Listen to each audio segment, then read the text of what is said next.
Hey guys, it's Mare again, and today I'm going to be reading the tale of Peter Rabbit. Rabbits, and their names were Flopsy, Mopsy, Cottontail, and Peter Rabbit. They lived with their mother in a sandbank underneath the root of a very big fir tree. "Now, my dear," said old Mrs. Rabbit, "one morning you may go into the fields or down the lane, but don't go into Mr. McGregor's garden. Your father had an accident there, and he was put in a pie by Mrs. McGregor. Now run along and don't get into mischief. I'm going out." Then old Mrs. Rabbit took a basket and her umbrella and went through the woods to the baker's. She bought a loaf of brown bread and 5 currant buns. Flopsy, Mopsy, and Cottontail, who were good little bunnies, went down the lane to gather blackberries. But Peter Rabbit, who was very naughty, ran straight away to Mr. McGregor's garden and squeezed under the gate. First he ate some lettuce and some French beans, and then he ate some radishes, and then, feeling rather sick, he went to look for some parsley. But round the end of the cucumber frame, whom should he meet but Mr. McGregor? Mr. McGregor was planting out young cabbages, but he jumped up and ran after Peter, waving a rake and calling out, "Stop, thief!"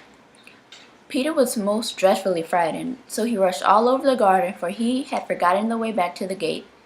He lost one of his shoes among the cabbages, and the other shoe amongst the potatoes. After losing them, he ran on 4 legs and went faster, so that I think he might have got away altogether if he had not unfortunately run into a gooseberry net, and he got caught up by the large buttons on his jacket. It was a blue jacket with brass buttons, quite new.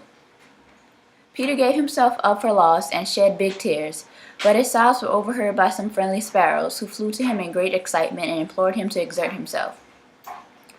Mr. McGregor came up with a sleeve, which he intended to pop upon the top of Peter, but Peter wriggled out just in time, leaving his jacket behind him. He rushed into the tool shed and jumped into a can.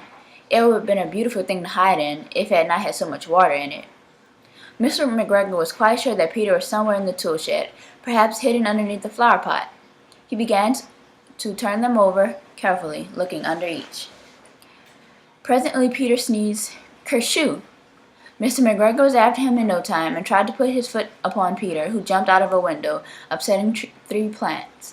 The window was too small for Mr. McGregor, and he was tired of running after Peter. He went back to his work. Peter Rabbit sat down to rest, for he was out of breath and trembling with fright, and he had not the least idea which way to go. Also, he was very damp with sitting in that can. After a time he began to wander about, going lippity-lippity, not very fast, and looking all around. He found a door in a wall, but it was locked, and there was no room for a fat little rabbit to squeeze underneath. An old mouse was running in and out of the stone doorstep, carrying peas and beans to her family in the wood. Peter asked her about the way to the gate, but she had such a large pea in her mouth that she could not answer. She only shook her head at him. Peter began to cry. Then he tried to find his way straight across the garden, but he became more and more puzzled. Presently he came to a pond where Mr. McGregor filled his water cans. A white cat was staring at some goldfish. She sat very still, but now and then the tip of her tail twitched as if it were alive. Peter thought it was best to go away without speaking to her. He had heard about cats from his cousin, little Benjamin Bunny. He went back toward the tool shed, but suddenly, quite close to him, he heard the noise of a scritch, scratch, scratch, scratch. Peter scuttered underneath the bushes. But presently, as nothing happened, he came out and climbed upon a wheelbarrow and peeped over. The first thing he saw was Mr. McGregor hoeing onions. His back was turned toward Peter, and beyond him was the gate. Peter got down very quietly off the wheelbarrow and started running as fast as he could along a straight walk behind some black currant bushes. Mr. McGregor caught sight of him at the corner, but Peter Rabbit did not care. He slipped underneath the gate and was safe at last in the wood outside the garden. Mr. McGregor hung up the little jacket and shoes for a scarecrow to frighten the blackbirds. Peter never stopped running or looked behind him until he got home to the big fir tree. He was so tired that he flopped down upon the nice soft sand on the floor of the rabbit hole and shut his eyes. His mother was busy cooking. She wondered what he had done with his clothes. It was the second little jacket and pair of shoes that Peter Rabbit had lost in a fortnight.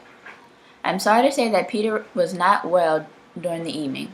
His mother put him to bed and made some camomile tea, and she gave a dose of it to Peter. 1 tablespoon was to be taken at bedtime.